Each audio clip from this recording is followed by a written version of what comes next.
Little known fact, I'm actually pretty terrible at fishing. Now, I've only done it a couple times, but pretty much without fail, I'm not going to catch anything, except for one time when I did. I was on a camping trip with a couple of my friends, and we were up at a lake house, and we got up one day, and we're like, you know what, let's go fishing today. So we got in the boat, went out on the lake, and I was really amazed and like kind of taken aback with the whole process behind how my more experienced friend would find a good spot for us to fish. So we drive around the boat and we get to a spot and he'd be like, no, it's a little too shallow right here. So we keep moving.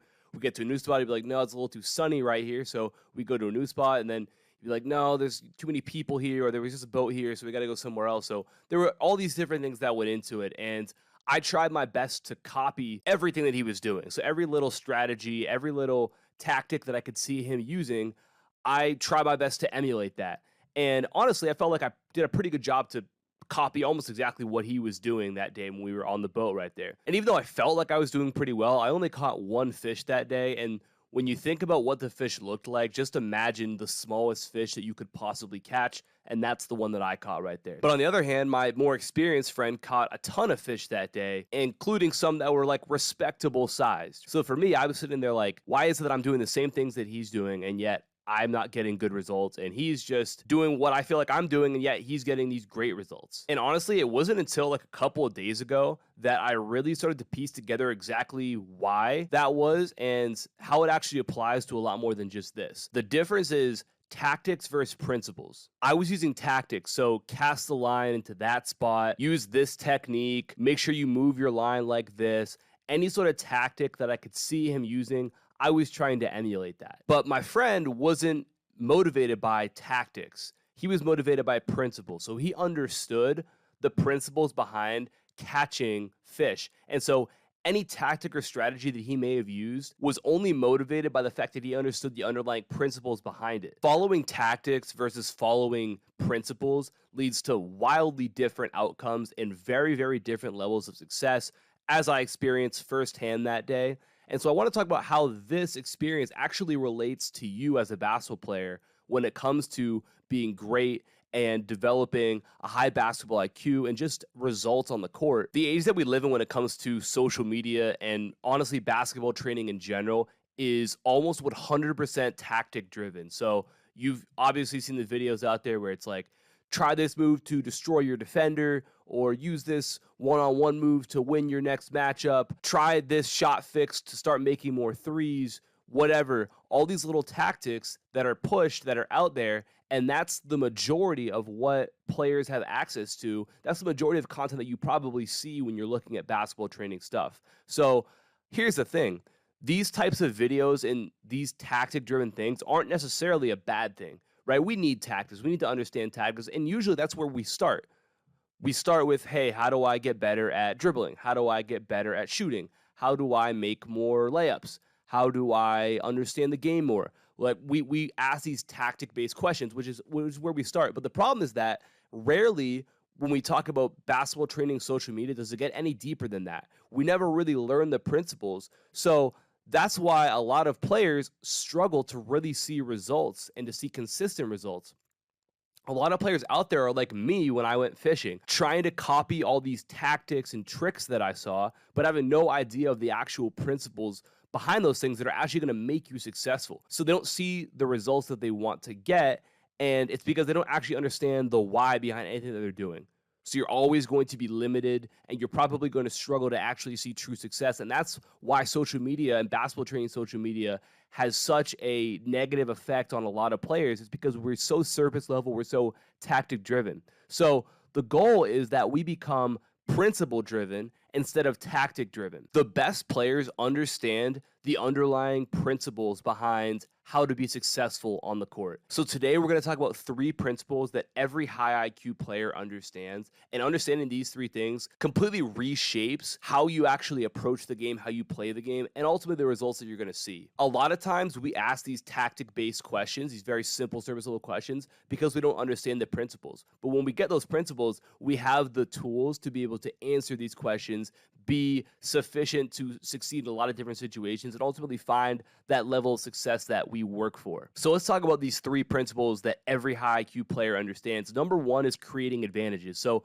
The entire goal of offense is to score points. And the best way to score points is to create advantages that we can exploit. So your entire goal as a player when you're on offense should be, how do I create an advantage for myself or for my teammates? So there's a couple of different types of advantages we can talk about. Number one is a momentum advantage. So this would be like a closeout coming to you. When the defender's closing out to you, it's the most difficult thing that they're going to have to do on the defensive end. And so we want to exploit that momentum and how fast they're coming towards us. And a lot of times we're going to be able to get by them and create what's called a numbers advantage. So when we attack that closeout, next thing we know, we beat our initial defender. Now it's a 5-on-4. So the defense is at a disadvantage. We're at an advantage. So that momentum advantage we can exploit, and that can lead us into that numbers advantage. The other type of advantage we can have is a mismatch. So this could be what I call a turtle or a mouse situation. So, for example, if it's a turtle situation, it would be like if you have a really slow player switch onto a really quick player. Now that quick player who has the ball should attack that matchup because they have an advantage in that individual matchup. Could also be a mouse situation. So imagine like the offense runs a down screen and the defense switches it, and next thing you know, you have a 7-footer who just got a player who's 5'10" switched onto them in the post. That's an example of a mouse situation. So we want to give the ball to that bigger player and let them take advantage of that mismatch right there. So we want to look to create those matchups as much as possible. Now, when we see those matchups, the question becomes, what's the best way to attack it, right? So for a momentum advantage, when we see a closeout coming, the best thing to do might be just a rip through an attack or a jab an attack or a shot fake an attack. If it's a size mismatch, we might look to post them up or drive at them because we know that we're going to have an advantage towards the rim. If it's a quickness advantage, we may look to drag them out and then go one-on-one, or maybe we try and get them into another action. Whatever we do, we want to have a plan when it comes to the advantages that we create. So if we don't have the advantage, right, because obviously we have to get to that point. If you don't have an advantage, meaning you have the ball in your hands and there's no momentum to attack, there's not a size mismatch or an athleticism mismatch, then what we need to do is look to get to a trigger. All that a trigger is just an action. And all that an action is something that is going to force the defense to react. So an example of a trigger or an action would be like a ball screen or a pin down or a dribble handoff or any sort of thing that gets the defense to have to make a decision on how we're going to guard this is an example of a trigger, because it triggers something to happen when it comes to how the defense is going to guard us. So we utilize actions or triggers until we have an advantage to attack. And this is how a lot of times you're going to know the answer to the tactical question that a lot of players ask, which is, well, when's the best time to shoot or the best time to drive or the best time to pass or the best time to cut? When you can ask yourself, hey, do I have an advantage to attack? Okay, no, that means that I need to get to a trigger. Now, what's the best way to get to a trigger? Well, it could be to keep the ball and get a ball screen, but it also could be to pass the ball away and go set a screen for somebody, because there's an action right there that could create something that will trigger an advantage for us right there. Okay, so do I have an advantage? No. Then I'm going to look to get to an action. Do I have an advantage? Yes. Okay, well, now I'm going to attack that right there because that's ultimately what we're trying to do right there. Okay, so that's the first thing that high IQ players understand is we want to create advantages, and how do we create those advantages if I don't have one right now? And again, that's going to answer a lot of tactical questions that you might have as a player. So there's number one. Going with that, let's talk about the second principle that every player needs to understand, and that's the concept of being patient with triggers and playing fast with dominoes. So there's times where you can hold the ball and be patient, and there's also times where you need to do something with the ball right away. So going back to the concept of triggers, right? This is the time to be patient. If you're handling the ball in a ball screen, you might have the ball in your hands for a few seconds because you have to wait for the defense to make a decision or to give you something. You're coming off of ball screen, and the defense they might not make a decision right away, or you might be able to see the decision right away, or you might have to dribble a little bit more to put more pressure and force a help defender to step in, and now we created a opportunity for a kick out, which will lead to a closeout, which would lead to what we just talked about with the momentum advantage right there. Okay, so when we're inside of a trigger or an action, we might be able to play slow and be patient, keep the ball in our hands. But going back to the last example right there, we come off the ball screen, we're patient, we see a defender help in, so we kick out. to create that closeout, well, that player who catches the ball in the kick out, they've got to play fast. Whenever we get to those situations where dominoes start to fall, just meaning that the defense has to play out of a disadvantage, well, we want to be fast. So we want to play what's called 0.5 decisions, meaning when we catch the ball in an advantage situation, we want to make a decision to either shoot, drive, or pass within half a second of the ball being in our hands. So we get back to that example of that kick out coming and now there's a closeout. Well, we're going to pick within half a second whether we're going to shoot, we're going to drive, or we're going to pass the basketball, because now the dominoes are falling, right? Think about that example of you knock over one domino and they all start to fall. Well, that's what happens when we create an advantage or we put the defense in a disadvantage state, is that now we can attack that closeout, and maybe we draw somebody else in, we kick it again, and now they have a wide open shot, right? Or they have another closeout to attack and they get a wide open layup right there. So when we're in those domino situations, the worst thing we can do is catch it and hold it and be slow, because it gives the defense a chance to recover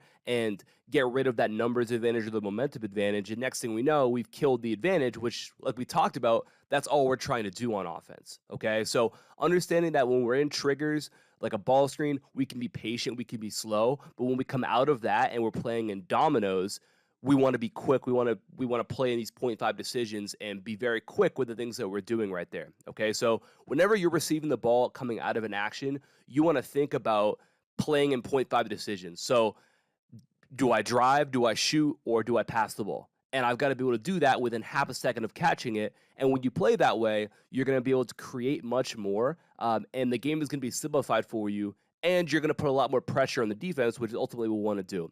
And then the third principle that all high IQ players understand is the idea of 1-2 basket and 1-2 ball. So this can apply in a variety of different situations, but I think the most important situation to understand this in is when it comes to pin downs, or also known as down screens or away screens. Pretty much any offense is going to run some sort of pin down or away screen, whatever they might call it.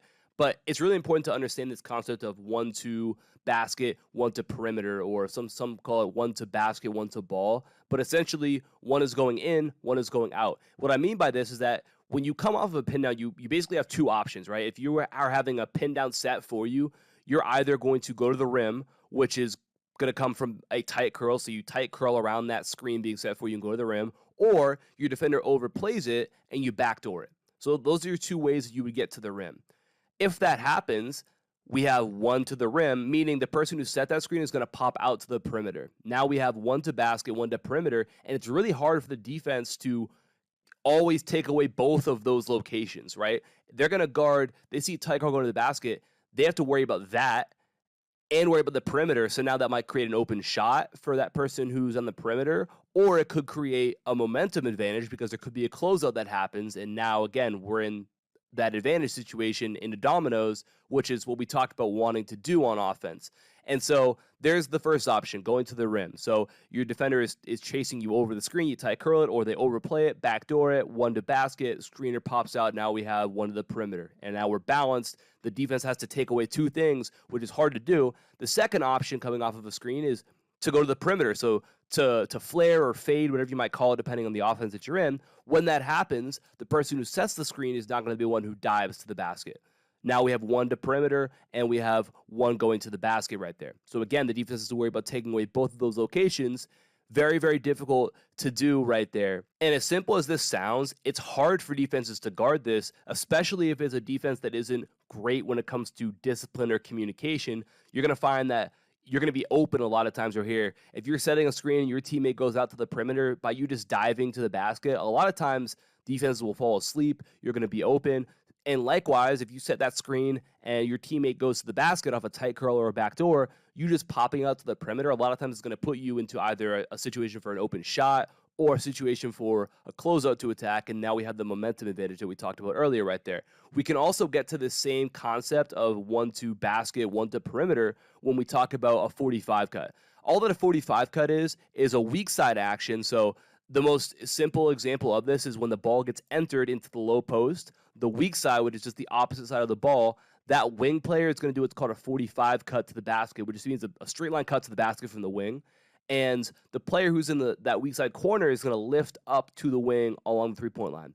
Now, again, we have 1 to basket, 1 to perimeter. The defense has got to worry about taking away the 45 cut, and they've got to worry about taking away that weak side lift as well on the perimeter. So again, usually when this action happens, one of those options is going to be open right there. So important to understand that as well right there. We can also get to a 45 cut off of like a drive. So if somebody drives, you can also 45 cut, other person can lift. Now we get 1-2 basket, and we get one on the perimeter right there. So you want to keep this concept in mind, especially if you're involved in pin down actions, because chances are if you force the defense to guard 2 areas of the floor, somebody's going to be open, and then boom, you've created an advantage that we can attack right there. Back to our first point. As a coach and a trainer, I understand the insane value that there is behind understanding the principles of the game. And if you don't understand the numerous principles, we just talked about 3 right now, but if you don't understand the numerous principles that go into things, then you're going to struggle to play at a high level, and you're really going to struggle to perform well consistently, because one thing will change, and all of a sudden the tactics that you've memorized aren't going to work the same way. So if you don't understand the principles, you're not going to be able to adapt. And if you can't adapt, then you're not going to be able to play well consistently, because someone will throw something at you and you're not going to know how to respond to it. But when you have an understanding of the principles, you're able to handle any situation. And that's how you truly become a great player who can have confidence on the floor, because they know that no matter what they see from the defense, they're going to be able to find a solution to those things. That's what we want to be right there. That's why I created Basketball IQ Academy. And Basketball IQ Academy is a full Basketball IQ program that was designed not just to help you learn the tactics behind the game. We definitely talk about tactics. Like I said, tactics are not a bad thing. You need to know them. But we go beyond that. Instead of just understanding the tactics, we want to understand the principles. So we dive into what these principles are, and it helps you to gain a deep understanding of those things. Again, so much that's out there is tactics, surface level, and we go far beyond that. We go into the principles, into the deep understanding of what's actually happening in the game of basketball. Basketball IQ Academy is full of over 40 lessons, film breakdowns, classroom sessions, offensive and defensive diagrams that are there to help you learn the game on a whole new level and understand the principles behind being successful as a player. And just by going through and implementing things that we talk about in the system, you're going to completely change who you are as a player, which is going to change everything about the game for you in a positive way. You're going to start to score points more easily, create for yourself and your teammates more easily, and play with just a whole new level of confidence, because, again, like we talked about, you're going to have the belief and the assuredness that no matter what happens, you understand the game well enough to be able to make things happen and be successful. And that's where you truly want to be if you want to be a successful player. So, like I said, I created that for players who don't want to be stuck at the surface level, who want to take the game to that next level. So that's linked in the description down below. Highly encourage you to check that out. Hopefully this video gave you some ideas on the principles that you can start to understand and start to live by and play by. And now you're going to be able to see success in those situations, because you're going to understand what you're trying to do. What is your ultimate goal? And ultimately, great players are principle driven and not tactic driven. That's exactly where you want to be. So I appreciate you for watching. Like I said, Basketball IQ Academy, link down below if you're interested. Drop a like, subscribe if you're new, leave a comment for me if you got something from this, you have a question, whatever, drop it down below. I appreciate you for watching. Talk soon. Peace.